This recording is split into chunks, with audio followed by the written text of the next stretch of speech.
السلام علیکم۔ بسم اللہ الرحمن الرحیم۔ آج میری ویڈیو کا عنوان ہے فتح مکہ کی پیش گوئی۔ ہجرت کے وقت انتہائی رنجیدگی کے عالم میں حضور تاجدار عالم صلی اللہ علیہ وآلہ وسلم نے اپنے یار غار صدیق جان نثار رضی اللہ تعالیٰ عنہ کو ساتھ لے کر رات کی تاریکی میں مکہ سے ہجرت فرما کر اپنے وطن عزیز کو خیر باد کہہ دیا تھا، اور مکہ سے نکلتے وقت خدا کے مقدس گھر خانہ کعبہ پر ایک حسرت بھری نگاہ ڈال کر یہ فرماتے ہوئے مدینہ روانہ ہوئے تھے کہ اے مکہ، خدا کی قسم تم میری نگاہ محبت میں تمام دنیا کے شہروں سے زیادہ پیارا ہے۔ اگر میری قوم مجھے نہ نکالتی تو میں ہرگز تجھے نہ چھوڑتا۔ اس وقت کسی کو یہ خیال بھی نہیں ہو سکتا تھا کہ مکہ کو اس بے سر و سامانی کے عالم میں خیر بات کہنے والا صرف 8 ہی برس بعد ایک فاتحہ اعظم کی شان و شوکت کے ساتھ اسی شہر مکہ میں نزول اجلال فرمائے گا، اور کعبۃ اللہ میں داخل ہو کر اپنے سجدوں کے جمال و جلال سے خدا کے مقدس گھر کی عظمت کو سرفراز فرمائے گا۔ لیکن ہوا یہ کہ اہل مکہ نے صلح حدیبیہ کے معاہدہ کو توڑ ڈالا اور صلح نامہ سے غداری کر کے عہد شکنی کے مرتکب ہو گئے۔ حضور صلی اللہ علیہ وسلم کے حلیف بنو خزاع کو مکہ والوں نے بے دردی کے ساتھ قتل کر دیا۔ بیچارے بنو خزاع اس ظالمانہ حملے کے تاب نہ لا کر حرم کعبہ میں پناہ لینے کے لیے بھاگے تو ان درندہ صفت انسانوں نے حرم الہی کے احترام کو بھی خاک میں ملا دیا، اور حرم کعبہ میں بھی ظالمانہ طور پر بنو خزاع کا خون بہایا۔ اس حملے میں بنو خزاع کے 23 آدمی قتل ہو گئے۔ اس طرح اہل مکہ نے اپنی اس حرکت سے حدیبیہ کے معاہدے کو توڑ ڈالا، اور یہی فتح مکہ کی تمہید ہوئی۔ چنانچہ 10 رمضان 8 ہجری کو رسول اللہ صلی اللہ علیہ وآلہ وسلم مدینہ سے 10,000 لشکر پر انوار ساتھ لے کر مکہ کی طرف روانہ ہوئے۔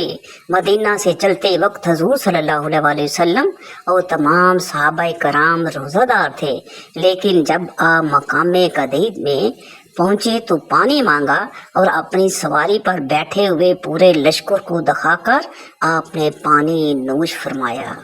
اور سب کو روزہ چھوڑ دینے کا حکم فرمایا۔ چنانچہ آپ اور آپ کے اصحاب نے سفر اور جہاد میں ہونے کی وجہ سے روزہ رکھنا موقوف کر دیا۔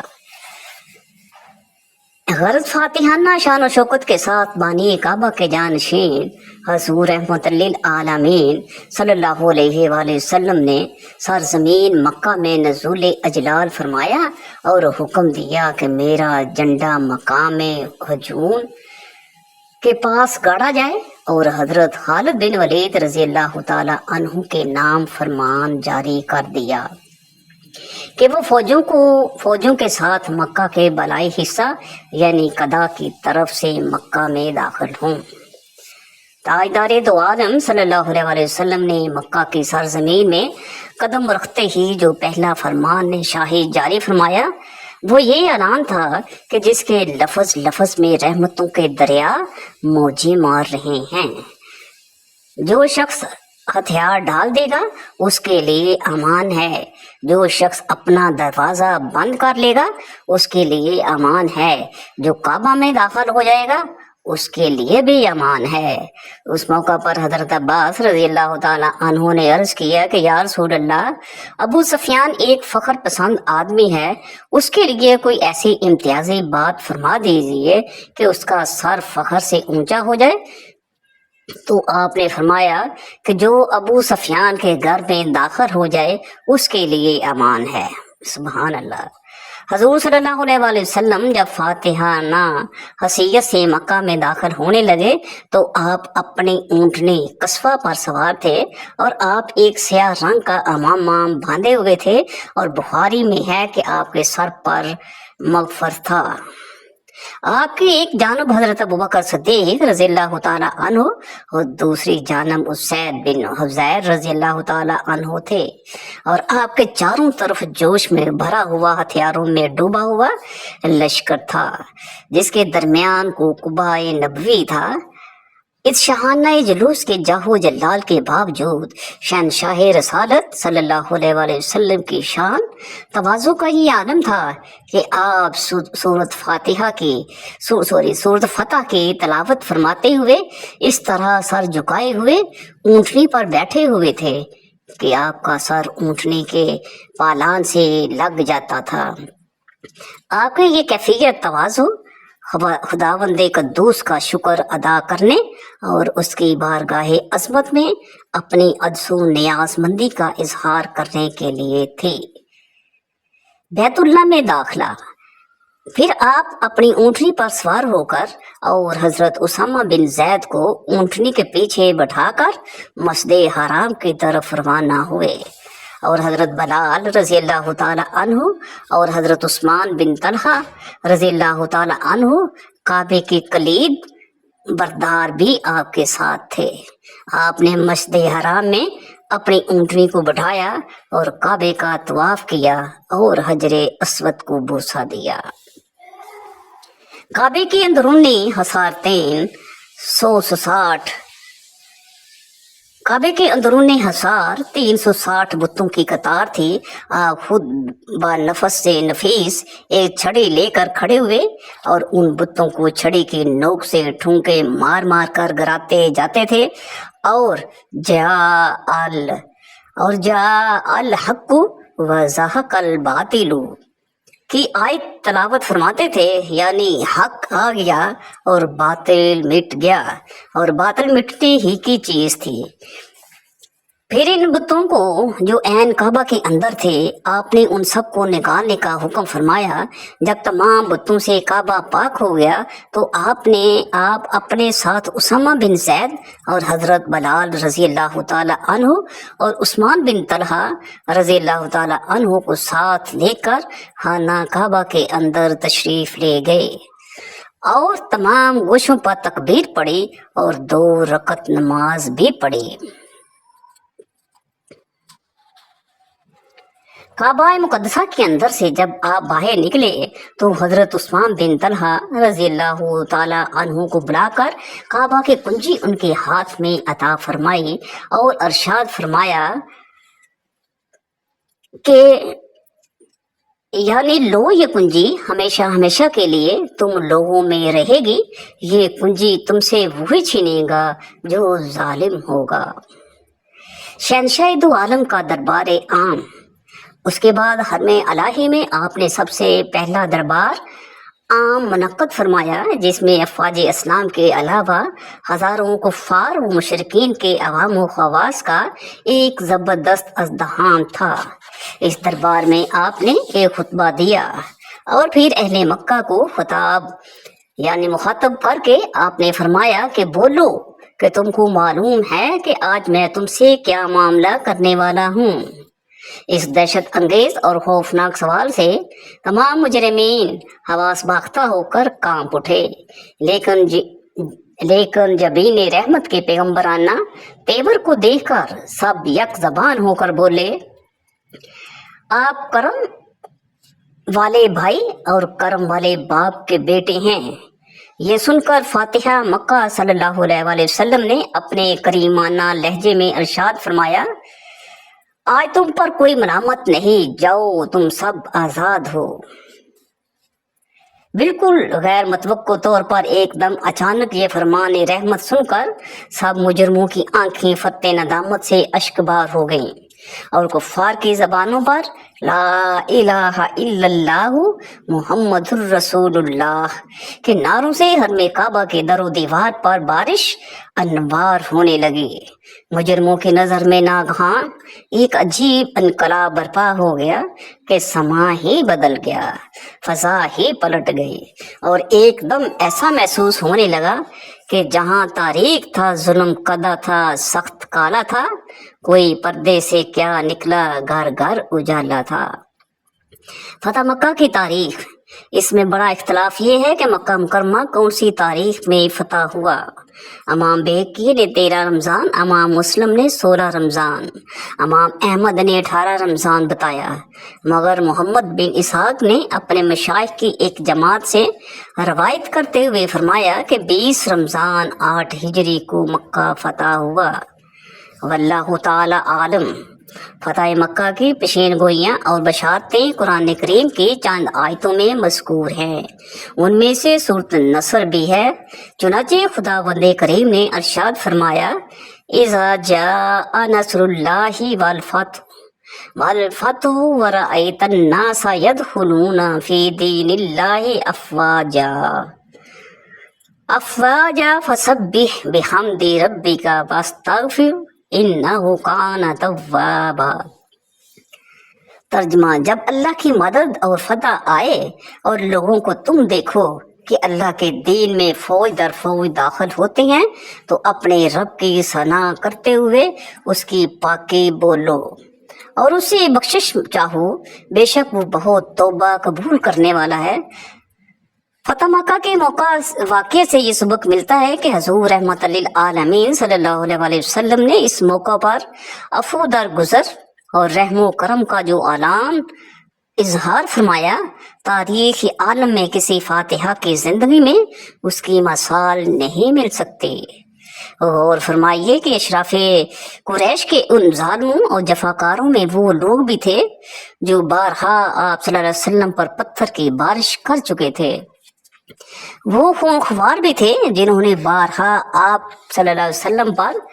قاتلانہ حملہ کیے تھے، وہ بے رحم بے درد بھی تھے جنہوں نے آپ صلی اللہ علیہ وسلم کے دندان مبارک کو شہید اور آپ صلی اللہ علیہ وآلہ وسلم کے چہرہ انور کو لہو لہان کر ڈالا تھا، وہ اوباش بھی تھے جو برس ہا برس تک اپنی بہتان تراشیوں اور شرمناک گالیوں سے آپ صلی اللہ علیہ وسلم کے قلب مبارک کو زخمی کر چکے تھے، وہ صفاق اور درندہ صفت بھی تھے جو آپ صلی اللہ علیہ وسلم کے گلے میں چادر کا پھندا ڈال کر آپ صلی اللہ علیہ وسلم کا گلا گھونٹ چکے تھے، وہ ظلم و ستم کے مجسمے اور پاپ کے پتلے بھی تھے جنہوں نے آپ صلی اللہ علیہ وسلم کی صاحبزادی حضرت زینب رضی اللہ تعالی عنہا کو نیزہ مار کر اونٹ سے گرا دیا تھا اور ان کا حمل ساکت ہو گیا تھا، وہ جفاکار و خونخوار بھی تھے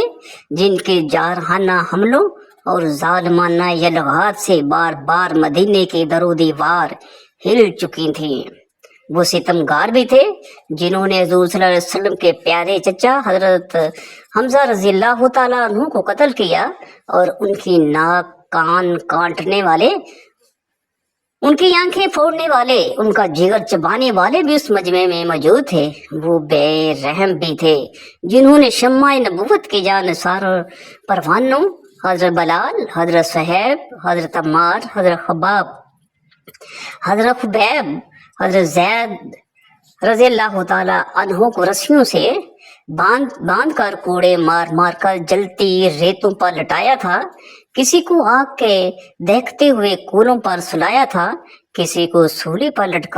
لٹکا کر شہید کر دیا تھا۔ یہ تمام جور و جفا اور ظلم و ستم گاری کے پیکر جن کے جسم کے رونگٹے اور بدن کے بال بال ظلم و وادوان اور سرکشی و طغیان کے وبال سے شرمناک مظالم اور خوفناک جرموں کے پہاڑ بن چکے تھے، آج یہ سب کے سب 10-12 ہزار مہاجرین و انصار کے لشکر کی حراست میں مجرم بنے ہوئے کھڑے کانپ رہے تھے، اور